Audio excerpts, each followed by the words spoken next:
Ads లేకుండా latest episode చూడండి.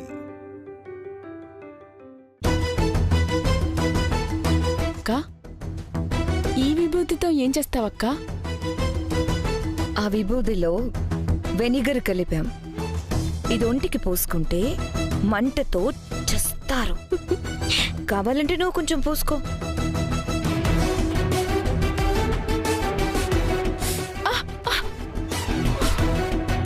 కొంచెం పూసుకుంటేనే ఇంత మండిపోతుంది, ఇక ఒళ్ళంతా పూసుకుంటే తట్టుకుంటారా?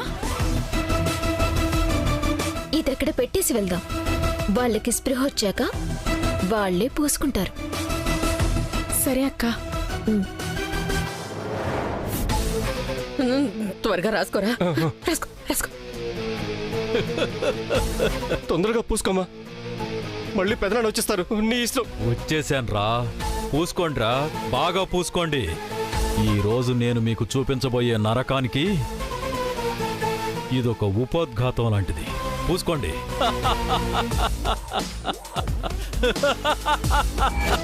శాపం తొలగిపోయినా ఇంకా శత్రుత్వం మాత్రం వెంటాడుతూనే ఉంది. అది ఉంటుందా పోతుందా?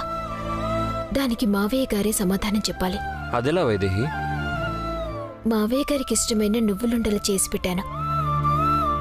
వాటిని మావయ్య గారు తింటే మనకి శత్రుత్వం కూడా పోతుందని అర్థం. లేదంటే శత్రుత్వం కొనసాగుతుంది. ఇంకా మనం ఆపదల్ని ఎదుర్కోటానికి సిద్ధంగా ఉండాలని అర్థం. తింటారు వైదేహి. మన సమస్యల్ని తొలగించి మనల్ని ఆపదల నుంచి కాపాడడానికే శారీరకంగా మన నుంచి దూరమైన ఆత్మ రూపంలో మన చుట్టూనే తిరుగుతున్నారు. శాపం దూరమైనందుకు ఇప్పటికే నాన్న ఆత్మ శాంతించుంటుంది.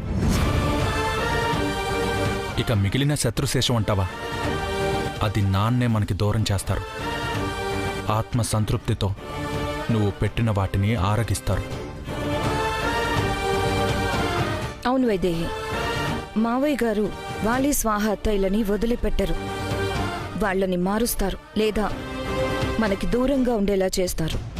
నాకు తెలుసక్క, మావయ్య గారు మనల్ని సమస్యల్లో వదిలిపెట్టరు. కానీ ఆ భరోసా మావయ్య గారి నుంచి రావాలి. ఇప్పుడు పాఠ్యమే.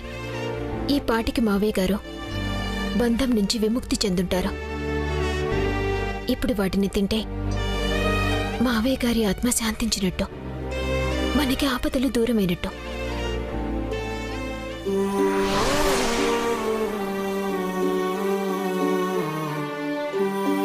వాళ్ళు మారతారన్న నమ్మకం, మార్చగలనన్న నమ్మకం ఇంకా నాకుంది వైదేహి.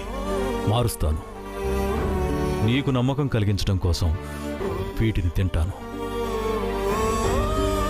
నేను సంతోషంగా ఉన్నానని నీకు చెప్పడానికి వీటిని తింటాను.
నువ్వుండలు చాలా బావున్నాయి కౌసల్య.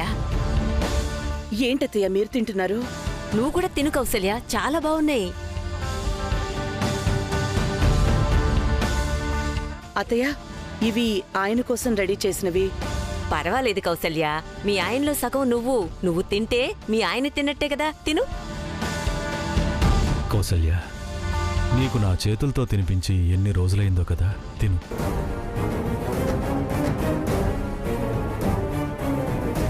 తిను కౌసల్య, తిను. అత్తయ్య, ఆహా, మీరు కాదు. ఏమండి, మీరే కదా?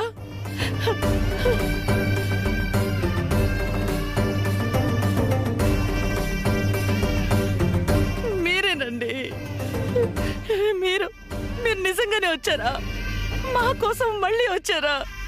మాట్లాడండి. వైదేహి, అమ్మ వైదేహి, వైదేహి. ఏమిందత్తయ్య? వైదేహి, మీ మావయ్య గారు వచ్చారు. ఇదిగో ఈ అత్తయ్య గారిలో ఉన్నారు.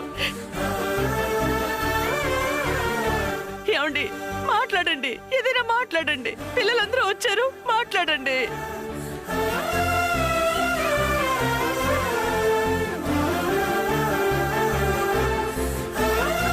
మాట్లాడండి. ఏమండి, మాట్లాడండి. కౌసల్య, ఏమైంది? నా చేతుల్లో ఈ నువ్వుండలేంటి? ఇవి రాజా కోసం వైదేహి చేసింది కదా, ఇవి నేనెందుకు పట్టుకున్నాను?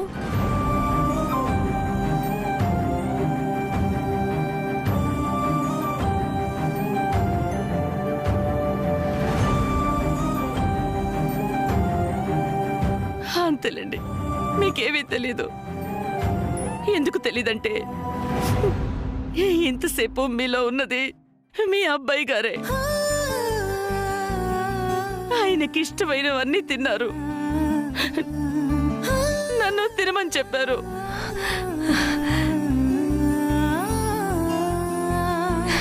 ఏంటి, నా రాజా నాలో ప్రవేశించాడా?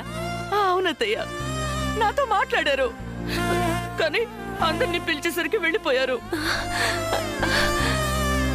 అంటే నాన్న ఇక్కడే ఎక్కడో ఉన్నారు.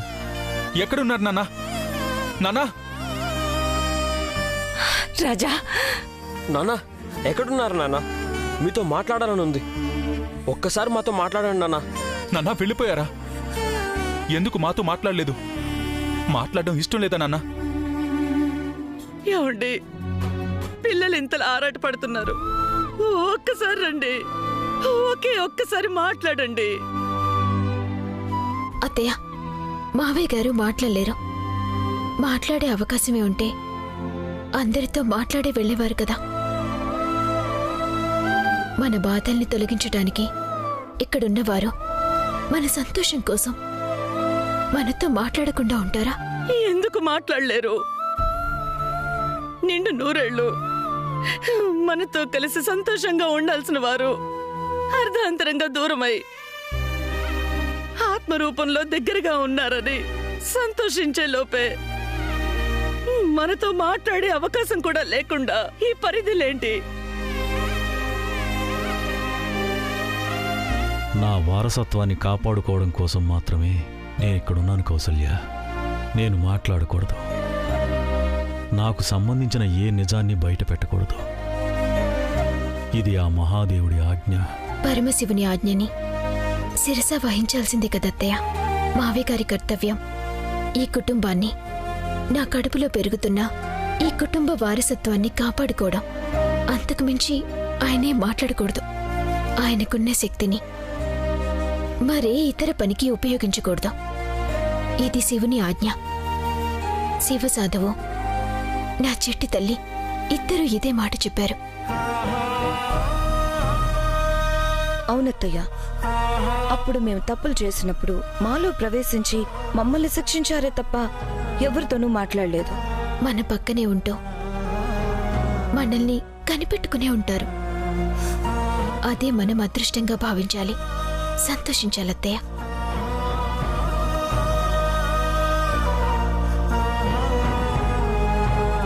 ఇప్పుడు కూడా నా ప్రశ్నకి సమాధానం చెప్పమని నువ్వుండలు చేసి పెట్టాను కదా. సమాధానం చెప్పడానికి అమ్మమ్మలో ప్రవేశించి నువ్వుండలు తిని వెళ్లారు. అంటే మనకి శత్రుశేషం లేనట్టే కదా? నాన్నగారు ఆ సమస్యను కూడా పరిష్కరిస్తారు కదా? పరిష్కరిస్తారు దేవాంశ్. చెప్పాను కదా, వాలి స్వాహ అత్తాయిల్ని దారిలో పెట్టందే మావయ్య గారు ఇక్కడి నుంచి వెళ్లరు.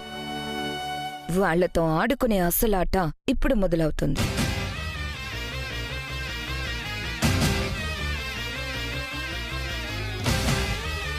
అలాగే చేస్తాను.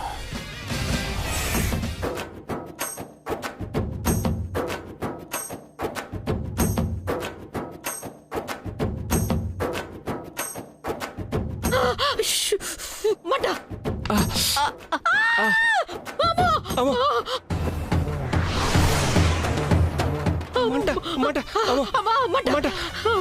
నాకు మాత్రం హాయిగా ఉందేంట్రా, మంట తట్టుకోలేక ప్రాణం పోయేలా ఉంది. అమ్మా మంట, విభూతి రాసుకుంటే ఇలా ఒళ్ళు మండిపోతుందేంట్రా. వాలి ఆగరా ఆగరా, ఈ విభూతి తీసేస్తే మీ పెదనాన్న మనల్ని వదలరా, చంపేస్తాడు. ఈ మంట భరించడం కన్నా చచ్చిపోయినా పర్వాలేదమ్మా, నన్ను వదలమ్మా, నేను వెళ్తాను. ఒరే వాలి, నా మాట వినరా, ఆగరా ఆగరా. ఇన్నాళ్ళు ఇన్ని పాటలు పడ్డాం, చావుకి ఎదురెళ్ళానిక. ఒకసారి నా మాట వినరా. ఎంత కష్టమైనా పడదాం, ఎంత బాధనైనా అనుభవిద్దాం, కానీ అంత సులువుగా లొంగిపోకూడదు. నా మాట. అబ్బా మంట. అయినా విభూతి పూసుకుంటే మంటలు పుట్టడం ఏంటమ్మా? స్నానం చేసుకోకుండా పూసుకున్నామని శివయ్య శిక్షిస్తున్నాడా ఏంటి? స్నానం చేసి పౌడర్ పూసుకున్నట్టు పూసుకోవడానికి మనం ఏమైనా షికారుకు వెళ్తున్నావా? చావు నుంచి తప్పించుకోవడానికి ప్రయత్నిస్తున్నాం కదరా. ఇటు పరమశివుడు శిక్షించి, అటు మీ పెదనాన్న శిక్షించి, ఇక మనల్ని ఎవరా రక్షించేది? దేవుడే కాపాడలేకపోతే ఇంకా మనల్ని కాపాడదేవరమ్మా. ఈ విభూతి ఉంచుకుంటే ఒక బాధ, తీసేస్తే ఒక బాధ. ముందు నువ్వు వెనక్కి గొయ్యి అయిపోయిందమ్మా మన బతుకు. అమ్మా మంట మంట. అవును, అసలు ఇది శివయ్య మన మీద చూపిస్తున్న కోపమా, లేకపోతే మీ పెదనాన్నే మన మీద ప్రతాపం చూపిస్తున్నారా? అంటే ఇది పెదనాన్న పనే అంటావా? ఏమోరా, మనలో దూరి మనకి మనమే ఉరేసుకునేలా చేశాడు.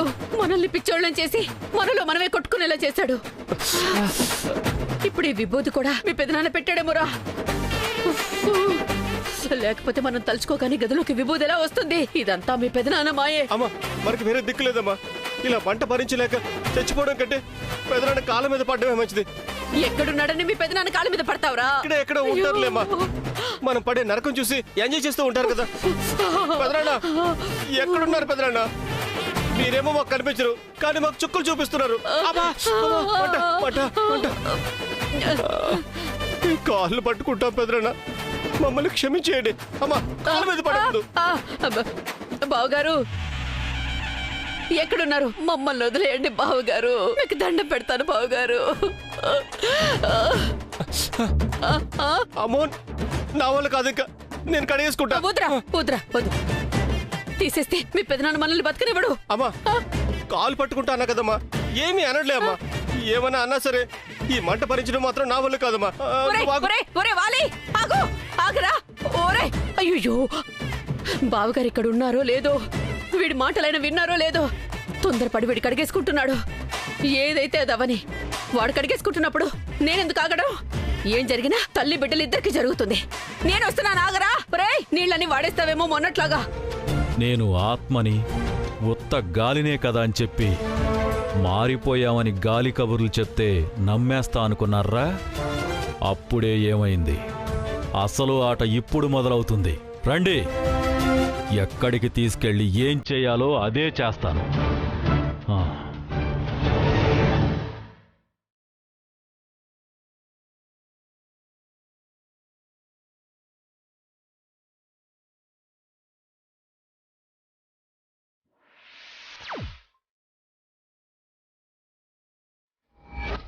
నాన్న, ఎక్కడున్నారు నాన్న?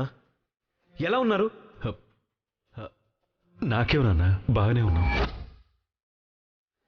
దేవాన్ష్!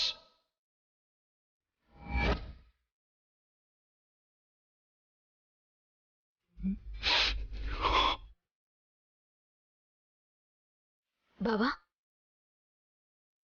ఏమైంది బావా? బావా, ఏమైంది? ఆ కన్నీళ్ళేంటి బావా? మాట్లాడవేంటి? ఏమైంది చెప్పు బావా. మన కళ్ళ ముందు సంతోషంగా ఉండాల్సిన నాన్న కనుమరుగైపోవడానికి కారణం ఎవరో తెలుసా వైదేహి? ఎవరు బావా? మన ఇంట్లో వాళ్లే వైదేహి.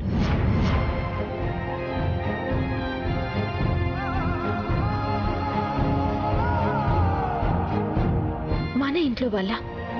ఏమంటున్నావు బావా? అవును వైదేహి, పెద్ద కర్మ రోజు నా మీద నాన్నగారి శాలువా పడితే నాన్నగారి ప్రేమ అనుకున్నాను.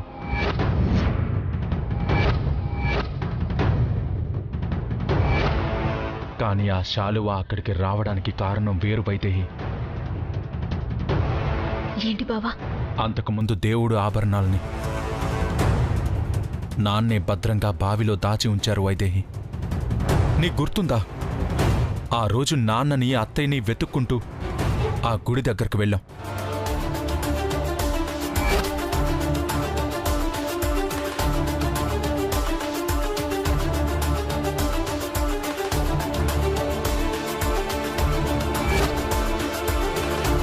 మనం తెలుసుకోలేకపోయాం. కానీ నాన్న అత్తయ్య అక్కడికొచ్చారు. నాన్న బంగారు ఆభరణాలు బావిలో దాచాక నాన్నని అత్తయ్యని అక్కడే కడతీర్చారు.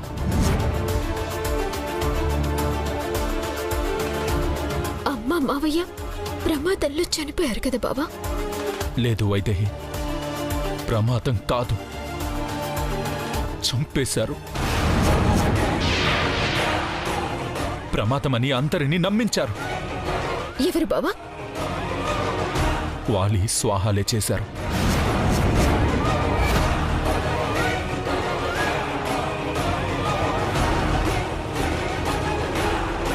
వాళ్ళు అంతకి తెగించే వాళ్ళే బావా. కానీ వాళ్ళే అని నీకు ఖచ్చితంగా ఎలా తెలుసు? నాకు అనుమానం వచ్చి నాన్న వాలి స్వాహాల ఫోన్ నంబర్లు గూగుల్ టేక్అవుట్ ట్రాకింగ్ తెప్పించాను. చూడు,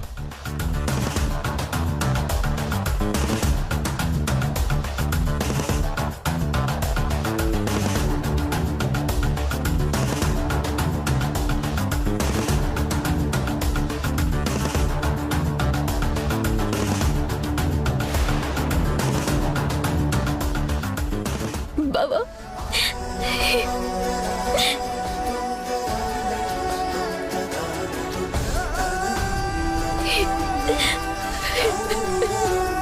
వైదేహి, ఊరుకో వైదేహి. నాన్న అత్తయ్య చనిపోయిన క్షణంలో వాలి స్వాహా నాన్న ముగ్గురి ఫోన్ నంబర్లు ఒకే చోట ఉన్నాయి. అది 5 నిమిషాలు 10 నిమిషాలు కాదు, 3-4 గంటలు ఒకే చోట ఉన్నాయి. అంటే వాళ్ళ మధ్య చాలాసేపు ఏదో సంఘర్షణ జరుగుండాలి.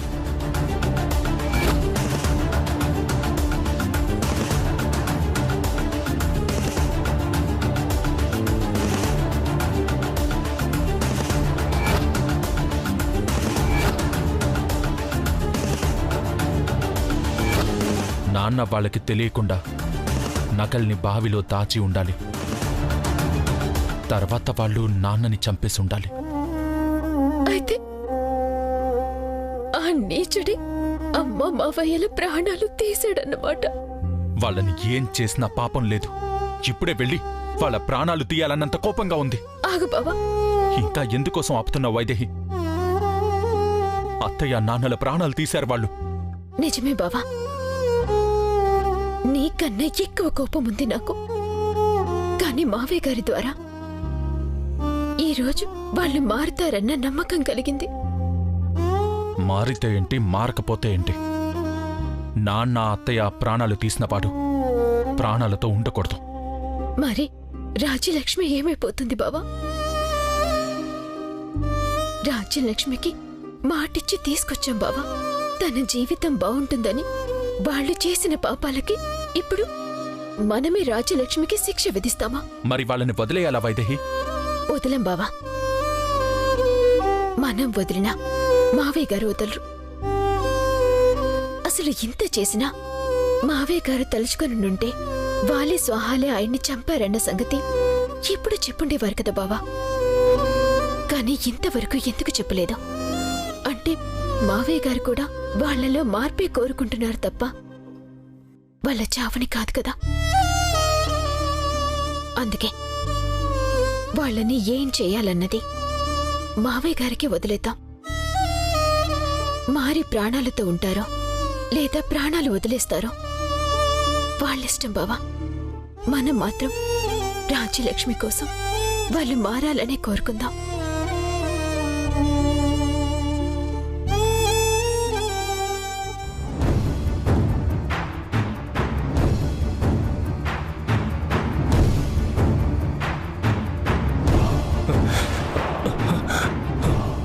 నేనెక్కడున్నానేంటి? నేను అసలు ఎక్కడున్నానేంటి? ఇంతకీ నేను ఎక్కడున్నాను?